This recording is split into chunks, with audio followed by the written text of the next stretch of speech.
Welcome. You're listening to the Malcontent News Russia-Ukraine War podcast, the show that cuts through the fog of war and updates you about the ongoing conflict in Ukraine. Don't forget to like, comment, and subscribe on Apple Podcasts, Spotify, and Google Podcasts. Hello, I'm Marina Yevshan, co-host of the Russia-Ukraine War Report podcast, and today is January the 23rd, 2024. It's been 3,649 days since Russia's illegal occupation of Crimea on January 27, 2014, and 1 year and 11 months since Russia expanded its war of aggression against Ukraine. Today's podcast looks at events that happened yesterday.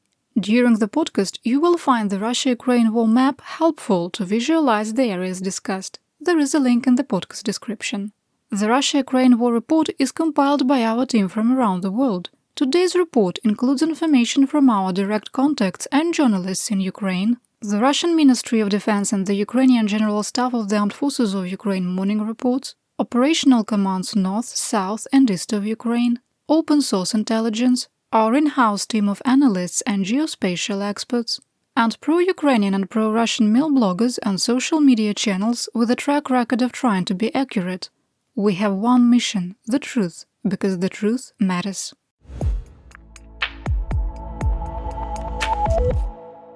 Let's start with the daily assessment. There are no changes from yesterday, so if you skip ahead, you won't hurt my feelings, because I won't even know. 1. While a full assessment would require an in-person investigation, we maintain the available evidence indicates that Russian forces likely committed the attack on the Kirovsky district of occupied Donetsk that killed 28 and wounded 30. This is the last day of this entry. 2. We maintain it is unlikely that the United States will provide additional military or financial aid to Ukraine in 2024. 3. The continued impasse in the United States Congress to provide additional military aid to Ukraine and the passive response to Russian kinetic and hybrid aggression is contributing to Russia's expanding axis with North Korea and Iran and global hybrid warfare. 4. We maintain the armed forces of Ukraine are facing critical ammunition shortages that are directly impacting the ability to maintain existing defensive lines. 5. We maintain that Ukrainian forces no longer have the combat potential to engage in any offensive operations, and Russian troops are capable of additional tactical success and achieving limited operational goals. 6. The reduction in Ukrainian combat potential is a direct result of blocked aid from the United States and the European Union. 7. Russian forces have established an operational objective to capture Chasiv Yar west of Bakhmut. 8. Russian commanders have put mission objectives over all other considerations and are committed to capturing the Avdiivka salient regardless of the cost, and are maintaining a force of at least 40,000 troops. 9. We maintain that combat that closely resembles World War I trench warfare versus 21st century combined arms maneuver warfare will continue through meteorological winter, which ends on February the 29th. 10. While the possibility of an intentional nuclear accident caused by Russian occupiers at the Zaporizhzhia nuclear power plant remains low, in our assessment the threat to Europe is not being taken seriously. We are extremely troubled by the last report from the International Atomic Energy Agency and the increasing resistance from Russian occupiers to cooperate with the United Nations organization.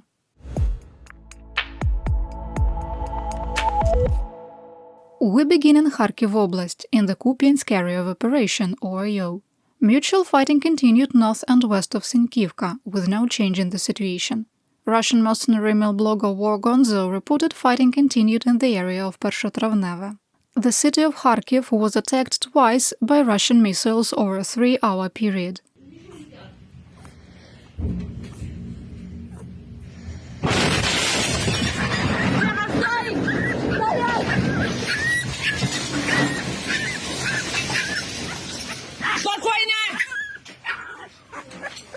S-300 anti-aircraft missiles used for a ground attack or North Korean-sourced KN-23 short-range ballistic missiles hit the center of residential neighborhoods, causing major damage to 30 high-rise apartments and at least one medical facility. 3 are confirmed dead and another 42 wounded, including 4 children. Search and rescue operations are still ongoing. In the Svatovo OIO in Luhansk Oblast, the Russian Ministry of Defense, or Armod, claimed Ukrainian forces were on the offensive near Novoyegorivka, and mutual fighting was reported in the area of Novovodane, northeast of Makiyivka. West of Crimea, significant fighting continued east of Terny and Yampolivka, with no change in the situation. Ukrainian sources reported continued fighting in the Serebryansky woods, with both combatants trading defensive positions during intense positional fighting. In the Lysychanskoye, Russian troops, supported by the Aerospace Forces, or VKS, continued to suffer catastrophic losses north of Bilogorivka, attempting to advance along the same routes from the bend in the Siversky Donets River.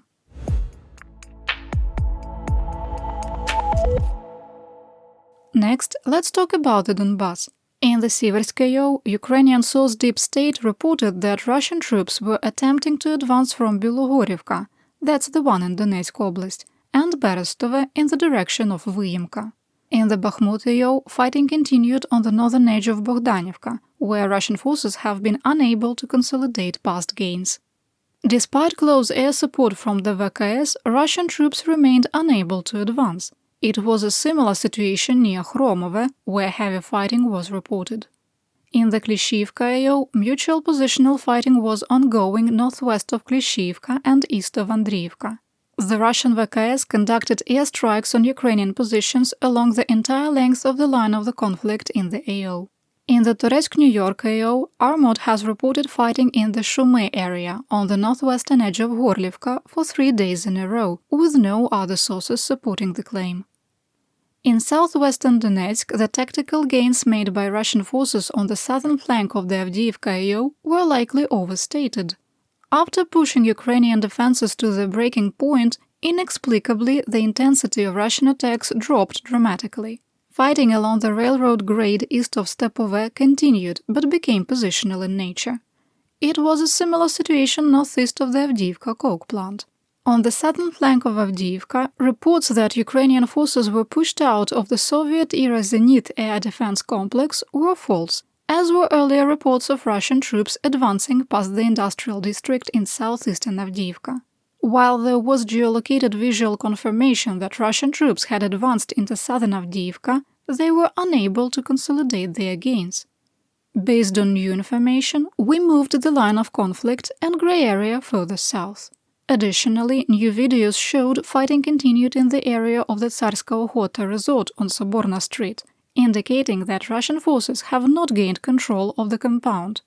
Based on the information about Tsarska Okhota and Zenit, we made additional changes to the line of conflict and reduced the grey area on the war map. Further west, on the southern flank, Russian troops continued their attacks in the areas of Pervomaiske and Nevelske. In the Marinka area, Russian forces continued their attacks east of Georgievka with no change in the situation. In the Vuhledar area, Russian troops continued their attacks on Novomykhailivka, attempting to approach from the south without success. In the Staromlynivka area, Russian forces continued to attack Staromayorske from the west, with no change in the situation.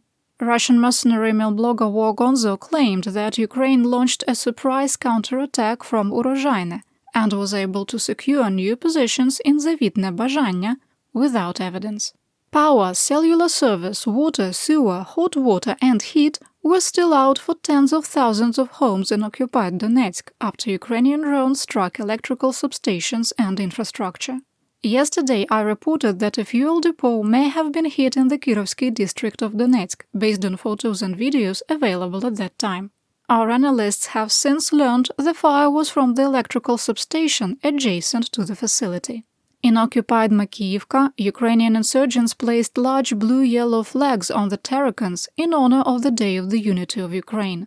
On January 22, 1919, the Ukrainian People's Republic and the Western Ukrainian People's Republic were unified into one nation.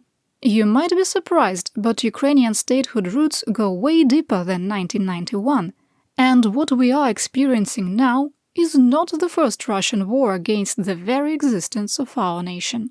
In fact, 100 years ago, in our fight for independence, we lost, drowned in blood by Russia. We hope this time we win and call it the last Russian war. For our subscribers who are not familiar with Ukrainian history but want to know more, let me suggest a couple of useful sources. If you are seeking general understanding of the history of Ukraine, the best option for you will be watching a series of Yale lectures, The Making of Modern Ukraine, by Professor Timothy Snyder. They are free and available on YouTube. For those who are ready to commit their time to more profound research, I would like to recommend 2 books by Ukrainian historians. Both are available in English. Serhiy Plukhy, The Gates of Europe, A History of Ukraine, and Alexander Paliy, A History of Ukraine, a Short Course.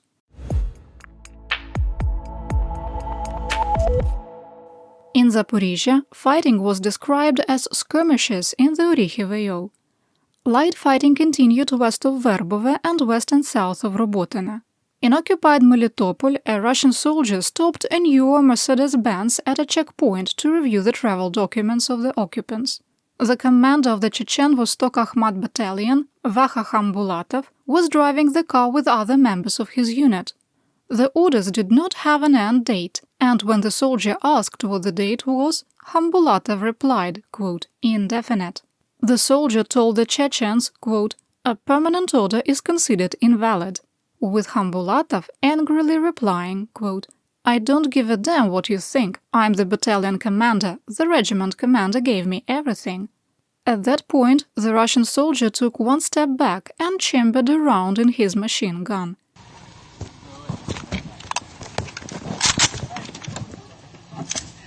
Стреляй, блядь! Стреляй, ебаный в рот, блядь! Стреляй, блядь! Похуй, блядь! Сука, блядь, ты сейчас, блядь, бандовошка, блядь! А ты, блядь, сука, блядь! Ты чё нахуй, блядь? Стреляй,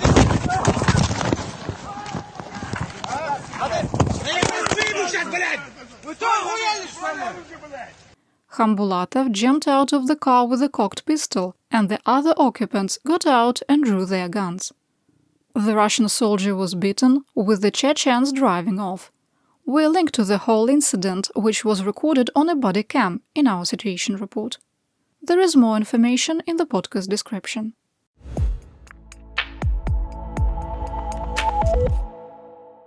In occupied Crimea, the Crimean bridge was closed for part of the day for unknown reasons. In Yevpatoria, Crimean Tatar insurgent organization Atesh published pictures and videos of staged Russian equipment at the railroad station. Outbound equipment included heavily damaged tanks and armored vehicles that will require extensive refurbishing or will be cannibalized for parts. Incoming equipment was dozens of Cold War-era T-62 medium-duty tanks and Bram-1 armored recovery vehicles. In Sevastopol, water remains unavailable for the 5th day, reportedly due to sediment contamination in the groundwater. Schools are closed and work hours have been reduced to a half-day due to a lack of drinking and technical water. Russian officials reported service would be restored by Wednesday night, with local public works employees saying service will be out for at least another week and wouldn't be restored until it stops raining.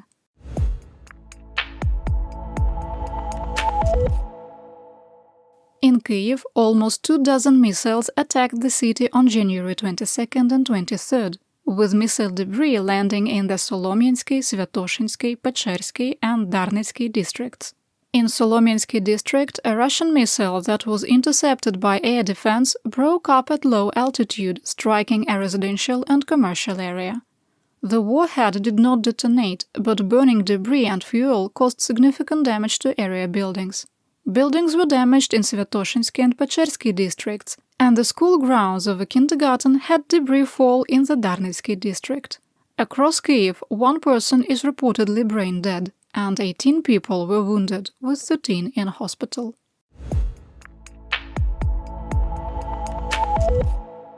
Here is the update for the Russian front. In the Belgorod region, a Fab-250 UMPK glide bomb fell off a Russian airplane, again, and struck a dam near the village of Ionovka. There weren't any casualties, but the blast damaged the dam. Yesterday's drone strike on the Ust-Luga oil terminal in the Leningrad region caused major damage to the facility. 2 drones hit critical infrastructure that will leave the gas condensate plant and shipping terminal offline for weeks. Currently, 15 to 20% of Russian oil exports move through Ust-Luga. You're listening to the Malcontent News Russia-Ukraine War podcast. Our team of journalists, researchers, and analysts is funded by readers, listeners, and viewers just like you. To support independent journalism, please consider becoming a patron. You can find us on patreon.com/malcontentnews.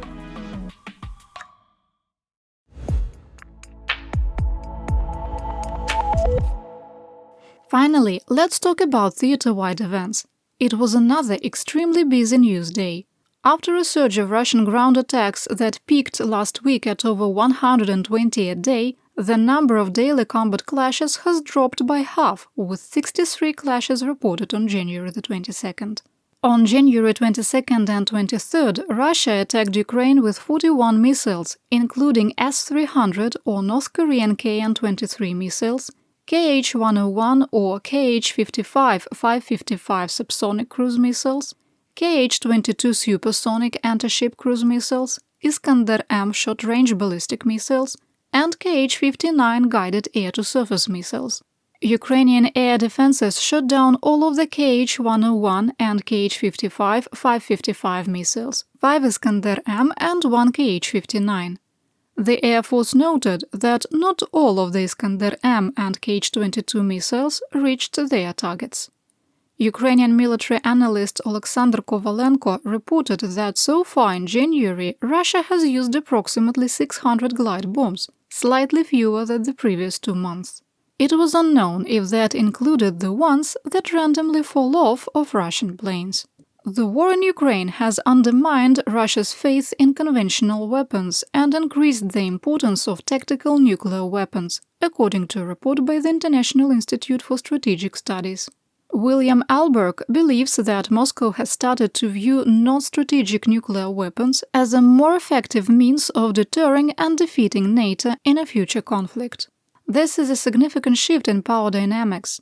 During the First Cold War, the NATO alliance considered tactical nuclear bombs as a pillar of deterrence against a Soviet-led ground attack on Western Europe.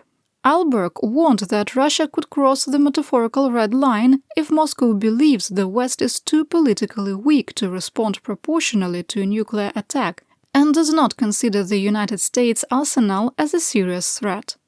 The Institute does not believe that Russia could launch an undetected attack, with Western surveillance capable of observing preparatory measures to prepare a tactical nuclear strike on Ukraine or a NATO nation.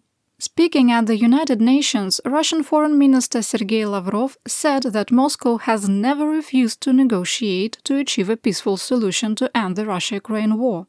Lavrov, always the comedian, added that Moscow refuses to negotiate with President Volodymyr Zelensky or current government officials, which raises the question, who would Russia negotiate with? In 2023, over 60% of Ukraine's state budget went to military spending, according to an internal report. The Turkish parliament is scheduled to open debate on the accession of Sweden to the NATO alliance, with a vote expected as soon as January the 24th. Turkey and Hungary remain the final 2 nations to approve Sweden's membership. The European Commissioner for Internal Trade and Services, Thierry Breton, said that by the end of 2024, the EU will be able to produce 1.3 million artillery shells per year, with most stated to be provided to Ukraine. He was also optimistic that the economic bloc would be able to finally deliver up to 650,000 delayed artillery shells, originally promised for 2023, by April 2024. Multiple sources reported that Hungary and Slovakia will not interfere with the EU decision to allocate 50 billion euros of financial aid for Ukraine, which could be approved as early as February the 1st. Orban's climb to power in the right-wing isolationist movement in Europe has reportedly been blunted due to his anti-Ukrainian stance, which has reached the point of causing political damage. The EU also announced that it was creating an additional fund of 20 billion euros to provide direct military aid to Ukraine from 2024 to 2027, including 5 billion euros in 2024. This is in addition to the 50 billion in financial aid and is additive to the support pledged by individual nations. But wait, there's more. The High Representative of the Union for Foreign Affairs and Security Policy of the EU, Josep Borrell, announced that all 27 member nations of the economic bloc have agreed that the profits and interest earned by frozen Russian assets should be transferred to Ukraine. Conservatively, Ukraine could be provided with another 8 to 12 billion euros a year. During a visit to Kyiv, President of Poland Andrzej Duda said that aid to Ukraine should not only be continued, but increased. During his visit, President Zelensky announced that a new defense package had been agreed to with Poland, and the two countries, enjoying rapidly thawing relations, are discussing joint weapons production. Duda appeared to take a swipe at the United States and congressional leadership during his statements. While he believes that Europe can increase its support, only the adoption by the US Congress of additional funding for Ukraine will help achieve victory. He went on to say that the investment now would, quote, avoid a bigger war and the need for the involvement of the US military in it. Prime Minister of Poland, Donald Tusk, announced that his nation has agreed to join the G7 nation statement of security guarantees for Ukraine. Belgium announced it was committing 611 million euros of military aid to Ukraine in 2024, and Lithuania announced another military aid package, which will include armored vehicles, ammunition and anti-drone technology. German Chancellor Olaf Scholz continues to face internal pressure to provide Ukraine with Taurus cruise missiles, which are similar to the British Storm Shadow and the French Scalp. MBDA Deutschland's head of Taurus systems, Joachim Knopf, said that his company was capable of quickly replenishing the supply of the German cruise missiles by restarting production. The Minister of Foreign Affairs of Ukraine, Dmytro Kuleba, reported that Ukrainian pilots were operating F-16 fighters with instructors and moving closer to being ready for deployment. Ukrainian Air Force's spokesperson, Colonel Yuri Ignat, confirmed the report but refused to provide additional details due to operational security. During a White House press briefing, the coordinator for strategic communications at the National Security Council, John Kirby, once again appealed for Congress to approve military aid for Ukraine as soon as possible, saying that, quote, the next few months will be critical. For the 55% of the audience outside of North America, the US House of Representatives is on recess this entire week because I really can't explain why. House Speaker Mike Johnson scheduled it that way. The Rammstein Working Group will meet on January the 23rd, with US Secretary of Defense Lloyd Austin attending virtually from home as he recovers from prostate cancer treatment. And that's what we know. Your support of my home, Ukraine, helps us make history and protect the future for all. You've been listening to the Malcontent News Russia-Ukraine War podcast. To help keep us independent, please consider providing financial support by becoming a patron. Want on-demand news in your hand? Download the Google News app and make Malcontent News one of your favorites to receive breaking news updates. Thank you for listening.